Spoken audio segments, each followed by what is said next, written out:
खबर लखनऊ से है। लखनऊ में राज्य ऋण संगोष्ठी और राज्य फोकस पेपर 2026-27 के विमोचन कार्यक्रम में मुख्यमंत्री योगी आदित्यनाथ ने शिरकत की। सीएम योगी आदित्यनाथ ने कहा कि 2017 के पहले यूपी की स्थिति क्या थी, ना विकास था, ना रोजगार था। प्रदेश के अंदर कॉर्पोरेटिव सेक्टर में वो लोग हावी थे जो यहां का सबसे बड़ा माफिया था। उस समय कॉर्पोरेटिव सेक्टर चौपट था। 16 जिला सहकारी बैंकों को रिजर्व बैंक ने डिफॉल्टर घोषित कर दिया था और बंदी का आदेश जारी किया गया था।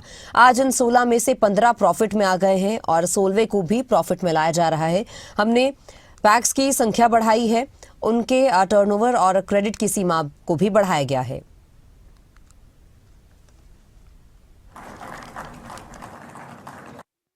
आज भारत दुनिया की तीसरी बड़ी अर्थव्यवस्था के रूप में अपने आप को स्थापित कर रहा है। पहली बार देश के अंदर आजादी के बाद कोऑपरेटिव एक मंत्रालय के रूप में कार्य कर रहा है।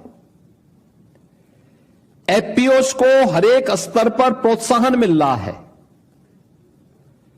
महिला स्वयंसेवी समूह को आपने अभी देखा होगा, इस बार के यूनियन बजट में लखपति दीदी को सी मार्ट के रूप में अब उनके ग्रामीण क्षेत्र में जो भी प्रोडक्ट उनके द्वारा वहां तैयार किया जाता है उसको मार्केट से लिंक करने के लिए सी मार्ट की स्थापना की जाएगी। यह भी आज इस बार के यूनियन बजट में प्रधानमंत्री जी की प्रेरणा से केंद्रीय वित्त मंत्री जी ने घोषित किया है।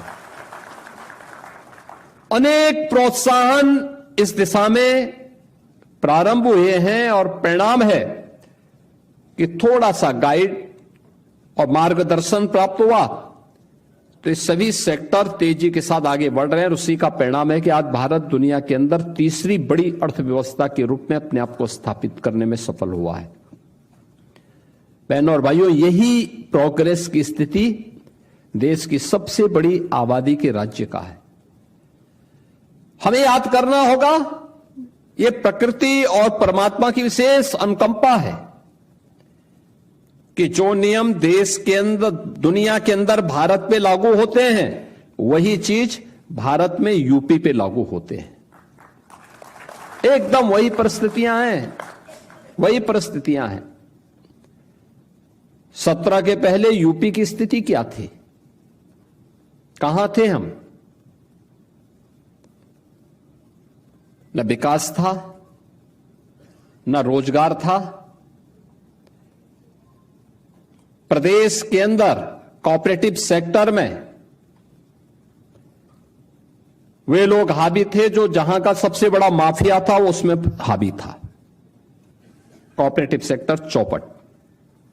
16 जिला सहकारी बैंक, रिजर्व बैंक ने उन्हें डिफॉल्टर घोषित कर दिया था और बंदी का आदेश कर दिया था। और आज ये 16 में से 15 प्रॉफिट में आ गए हैं। 16वें को भी प्रॉफिट में लाया जा रहा है। टैक्स की संख्या बढ़ी है, हमने उनके टर्नओवर को बढ़ाया है, उनकी क्रेडिट की सीमा को बढ़ाया है और खाद्य वितरण के कार्य के लिए सहकारिता विभाग ने थोड़ा मैन पावर की शॉर्टेज की है, लेकिन उसको पूरा भर देते तो देश के अंदर सबसे अच्छा फर्टिलाइजर वितरण का काम उत्तर प्रदेश के अंदर हुआ है और होता है। कृषि और सहकारिता मिलकर के उस कार्य को कैसे आगे बढ़ाए, थोड़ा सा प्रयास हुआ। आज वही सहकारिता फिर से एक नए आंदोलन अभियान के रूप में आगे बढ़ चुका है।